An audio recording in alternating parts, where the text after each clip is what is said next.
Esta es una conversación real. Pues vamos a platicar esta mañana. Bueno, tenemos un montón de entrevistas. Tenemos una entrevista con Nelson Elle, que está ya esta mañana con nosotros aquí en Real. Hi Nelson, how are you? I see you. Hello. I don't know why, but I am seeing you head over heels. I think you have to move your iPhone. Oh, sorry. Hello. Wait, let me do this. Let's see. How are you? Fine, thanks. And you, how are you? I'm good. I'm very good. Well, nice to meet you.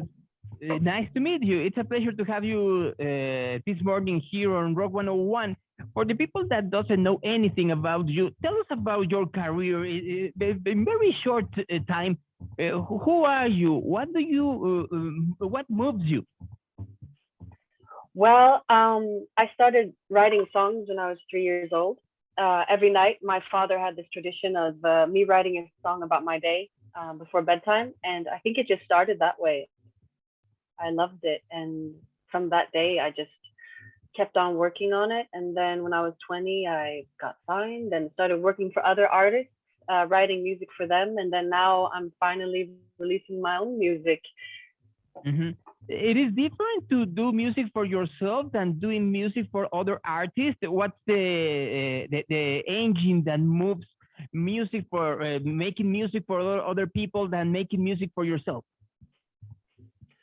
Well, in a way, it's two different worlds for me. When I go in to write a song for someone else, it's so much getting in touch with their feelings and their emotions and what story they want to tell, and asking the right questions and finding the right emotion, because you want to make sure that they love the song and that the words feel like they come from them. And in a way, it's easier because then I have a distance from it, even though I try to find that I can connect with the lyrics and the emotion. But then when I write for myself, it's different, because then I feel like almost every time I already have the story inside. So it's more like digging for me, digging inside, trying to find the puzzle, what pieces I need to make what I want. Do you always find the right pieces of that puzzle, or you have to dig more and more, and then you divert to other kinds of rhythms or other kinds of themes in your songs? It's different. Sometimes, I mean, the song All For You, I wrote that song in 15 minutes. It just came out from nowhere. And I wasn't prepared. And that's why the song, the original song that you can hear, everything is the first lyrics, the first melodies that came, the actual first recording. I just recorded the demo and then we kept everything. We didn't touch it, no more. So that one was just that everything was there inside. And other times I start writing and I feel something, and then as every people, we evolve. So if it takes longer time, I've gotten more influences from each day, so that every day it just keeps evolving and growing. And then so it's different. I never know what way it's gonna go. Well, let's talk about All For You. It's a cathartic song, I can recall. But tell me about the creative process. How did you select the rhythm, and how do you select this is the road that I will go with this cathartic emotion? Oh, with All For You. So All For You was written, this was written 3 years ago, this song. And it was a period in my life where I was very lost and I was very in conflict with myself. So I didn't know myself. I didn't know my surroundings. I didn't know anything really. And so that song was really like one of those where I didn't choose anything. It just kind of was there, and it came from the emotions I was going through and the way I was living and what I was feeling. So that one is kind of one of those special cases that doesn't have to happen that often, where it just kind of from nowhere grew and became what it was supposed to become.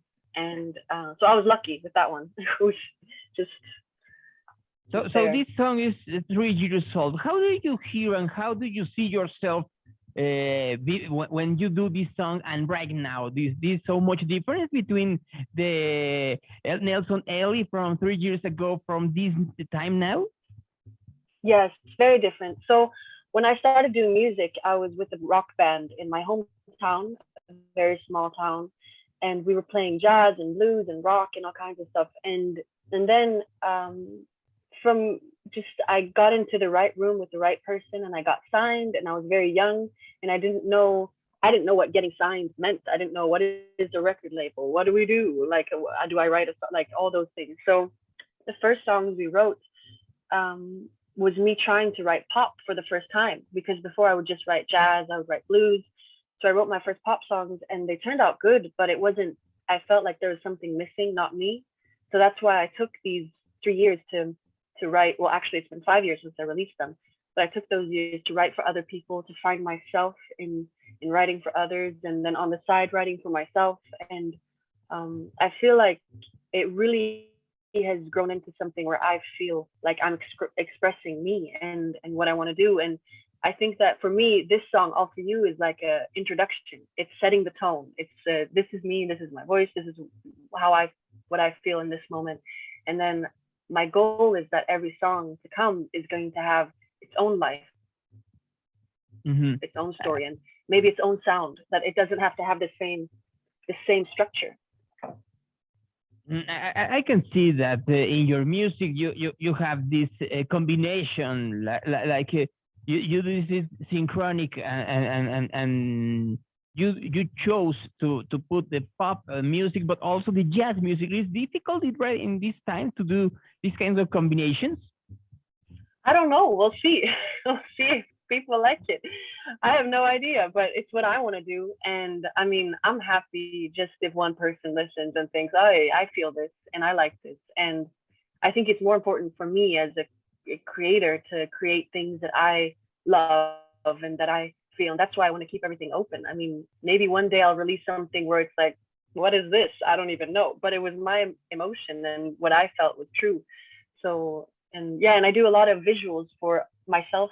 I do all my own visuals and for other artists. And it's the same thing. It's the same thing there where I constantly try to, of course, there has to be some form of something where people can relate in the commercial aspect to be broader, to invite more people, but to always try to find that pure emotion and that pure feeling, if it's visual or melodical or lyrical, just always finding what feels genuine is my goal.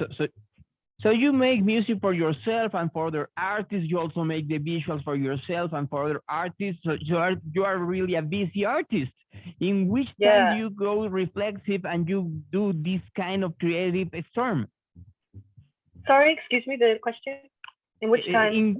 In which time do you go reflexive and you have a brainstorming and go to do more ideas for yourself and for the other ones? Is there some free time? All the time. I mean, I think I'm one of those people that thinks too much and I reflect too much. And I'm always kind of just, I don't know, spinning out of control in my mind. And since I was little, it's always been too much and I don't know how to handle it. And so I think I'm just constantly writing stuff down. I think I don't know how many books I have with stuff I've written, just stacks and stacks. So it's always, I don't know. I think that's just my way of dealing with my emotions. So it's just that it's, and I mean, of course, sometimes I have the periods where I don't have time and where I don't have like everyone goes through ups and downs. And sometimes I can have a month or whatever where nothing comes to me. But when it comes, it's too much. So you in the pandemic, you don't have any time to regret or to be with anxiety or something like that because you were working all the time. Well, I think for everyone, there was a period where it's just like, the shock of it and having to be inside and everything and going from being active all the time to just sitting still. But I think for me, that was good because it gave me more time to really go deep into how I feel and what I want, and especially as an artist, because the same time the pandemic started, I got signed with Playground, who I'm releasing my singles from, and so it was almost for me a really good time to like just really think about, okay, what do I want to do now? I have the opportunity to release my songs, and so for me, the pandemic, it's hard as for everyone, but I think it gave me a lot of freedom to really reflect. Mhm. How do you feel about your music right now? How do you feel the people is getting along with your music and with this single all for you? Do you are satisfied with the reception of the audience? I mean, yeah, I'm just so excited that it's out. So I haven't released anything in 5 years, and then I released a song that's not even 2 minutes long. So it's a hard song, I think, as a first song to release and invite a lot of people. But I feel like the response from those who have heard it has been so beautiful and so touching, and to get people writing to me and tagging me in posts, it's just it feels really, really, really beautiful. It feels really good. So I'm happy. I'm really glad that you are happy, and I'm really glad to have this opportunity to speak with you, and to hope that we can see you here in Mexico really soon. I know that with the pandemic and all the vaccination it's quite hard to get on that, but I think that for the last part of this year, maybe there's a chance to see you here. Oh, I would love that. So I would eat my way through Mexico because Mexican food is my favorite food.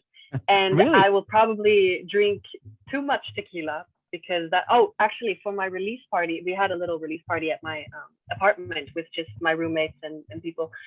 We were just a small group, and we had, okay, so it's not good because it's Swedish and we're in Sweden, so we can't get the real stuff, but we made quesadillas and we made margaritas. And it was really good, but it was nowhere close how it would be if I would be in Mexico. So I would love to come visit you guys and eat and drink and sing and have a good time. Well, when you come to Mexico, maybe you will get to the discussion if the quesadillas is a real condition to have cheese or not. Here in Mexico, there is quite a discussion between the people that live in the capital and the people that live in other states as if the quesadillas must have cheese or not. So oh, really? What do you think? Yeah. I think that you can make some quesadillas without cheese. What would you put in it? I don't know. You can put meat, or you can put something like pork skin. When you come to Mexico, I will get to you with this kind of quesadillas without cheese. I would love that. I would love that.